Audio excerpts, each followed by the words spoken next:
Olá, como você está? Espero que você esteja bem. Eu te convido a fazer comigo uma breve reflexão no texto que está no Evangelho do Apóstolo João, no capítulo 17, verso 17, onde está escrito: Santifica-os na verdade, a tua palavra é a verdade. O que aprendemos com esse texto? Que a palavra de Deus é a verdade, independente do que achemos ou julguemos saber. Jesus diz: Eu sou o caminho, a verdade e a vida, e ninguém vem ao Pai a não ser por mim. Por ser o detentor da verdade e ser a própria verdade, Jesus buscou e treinou homens e mulheres que fossem defensores da verdade. E o estilo de liderança de Jesus era defender a verdade a qualquer custo, mesmo que fosse abandonado e ficasse sozinho, mesmo que custasse a própria vida, independente do que os homens pensassem. Jesus não iria aliviar, Jesus não iria recuar. No Evangelho do Apóstolo João, no capítulo 6, nós vemos isto acontecendo, pois Jesus afirmou que era o pão vivo que desceu dos céus. E que se alguém quisesse segui-lo, teria que comer da sua carne e beber do seu sangue. Uma metáfora que significava compromisso com Jesus e com a verdade do Evangelho. O que gerou um grande desconforto para os que estavam ali, pois a maioria dos seguidores de Jesus ali não queriam compromisso, estavam por milagres, por peixe, por pão, mas compromisso? Não. Compromisso significava ir para a cruz com Cristo, e isto eles não queriam. Por isso que disseram que o discurso de Jesus era pesado demais. Por isso que eles abandonaram Jesus.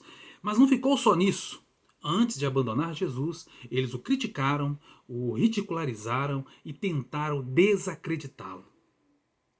Como que esse cara pode dizer que é filho de Deus? Nós conhecemos a sua família. Como que ele pode exigir compromisso? Nós só queremos pão, peixes e milagres. Este homem é doido. Ele acha que nós somos canibais? Como que ele nos oferece o seu próprio corpo para comermos? Justamente o que acontece hoje. Quando nós defendemos o que é certo, correto, justo, moral e leal. Quando defendemos a verdade do Evangelho, nos criticam, ridicularizam e tentam nos desacreditar. Por isso que a nossa postura deve ser a mesma postura de Jesus. Sermos firmes como Jesus foi. Jesus foi tão firme que depois de ser abandonado pela grande maioria dos seus discípulos que ali estavam, ele virou para os 12 que restaram e perguntou: Vocês também querem me deixar? Podem ir. Então o apóstolo Pedro disse: Senhor, para onde iremos nós, se só tu tens as palavras de vida eterna? Duas coisas eu aprendo aqui. Primeiro, Jesus não está preocupado com números, com quantidade. Ele foca na qualidade. A segunda coisa que eu aprendo é que quem tem compromisso com a verdade não abandona a verdade, não pula fora do barco, não abandona suas convicções e valores. E muito menos o Mestre Jesus.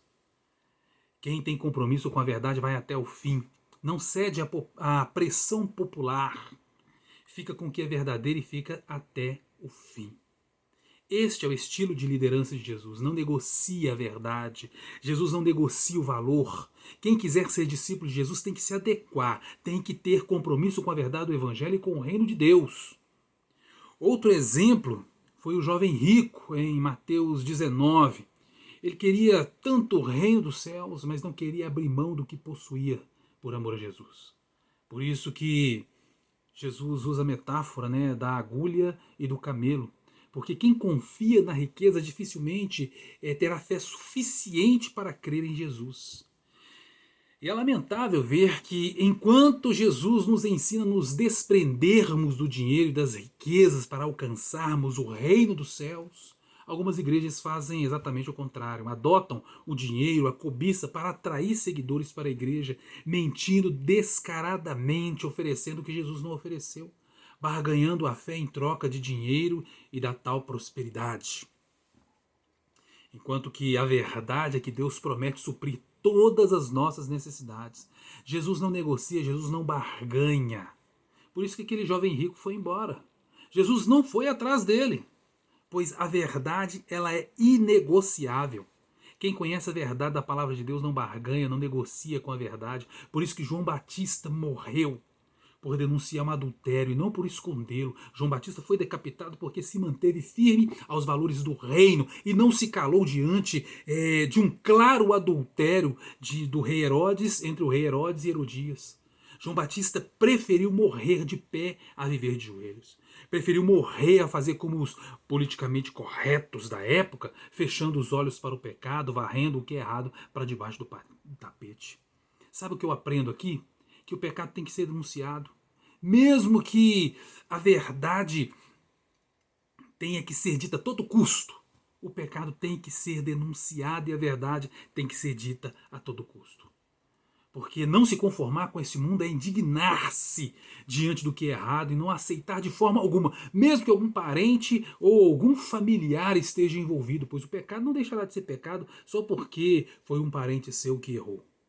Foi por causa da postura de João Batista que Jesus declarou: entre os nascidos de mulher, não há profeta maior que João Batista.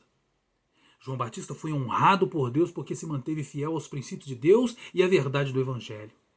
Homens e mulheres de Deus não negociam sua fé, homens e mulheres de Deus não negociam princípios, homens e mulheres de Deus não negociam valores, homens e mulheres de Deus são fiéis à verdade, não à popularidade, porque a voz do povo não é a voz de Deus. Sabe a maior tolice do ser humano? Saber que existe um homem, um Deus todo-poderoso que te conhece, que te ama, que enviou o seu único filho para morrer numa cruz em seu lugar para te salvar, e simplesmente virar as costas para esse Deus para se importar com a opinião de alguns indivíduos que te criticam por dizer a verdade. Indivíduos que você não conhece e nem sabe quem você é. É o cúmulo da falta de personalidade se importar com a opinião de pessoas desconhecidas pelo simples medo de perder seguidores. É o cúmulo da covardia mudar de opinião, se desculpar por estar certo, por falar a verdade. Mais uma que inventaram agora, né? O termo cancelar. Pois bem, eu prefiro ser cancelado pelos homens e pelo mundo do que ser cancelado por Deus. E mais, honra, moral, ética e caráter são valores que moldam o ser humano. E é isso que nos difere dos animais. Quem não tem esses valores já deixou de ser humano há muito tempo. Quem foi convencido pelo mundo é porque nunca assumiu um compromisso com Deus. Quem se conformou com esse mundo é porque, na verdade, nunca foi transformado pela verdade do Evangelho. E não se engane, com Deus não se brinque, de Deus não se zomba. Cedo ou tarde, todos nós iremos prestar conta do que fizemos. E todos aqueles que tiveram a oportunidade de defender a verdade e não defender serão tratados como traidores do Evangelho, conforme Hebreus 10. Traidores porque estão sendo coniventes com aquilo que é errado. Traidores porque estão sendo coniventes com aqueles que hoje estão tentando transformar a verdade de Deus em mentira, além de honrar os mentirosos que desdenham e zombam de Deus, conforme o apóstolo Paulo nos alerta em Romanos no capítulo 1, verso 25. Só que é inútil, pois a verdade sempre será verdade, independente daquilo que o homem sabe ou pensa que sabe. E se um dia me perguntarem agora onde está o seu Deus, eu não precisarei responder, porque naquele dia todo olho verá o meu Deus, todo joelho se dobrará e toda língua confessará que Jesus Cristo é o Senhor. E naquele dia eu estarei subindo com o meu Deus para o reino dos céus, que foi preparado para todo aquele que crê em Jesus Cristo e defende a verdade. Cada um de nós tem que escolher um lado que irá defender, ou o lado do caminho, da verdade, da vida, que é Jesus, ou o lado do pai da mentira, que é o diabo. Eu já escolhi o lado da verdade. Por isso que eu sei para onde eu vou. E você? Pense nisso. Que Deus te abençoe. Um forte abraço.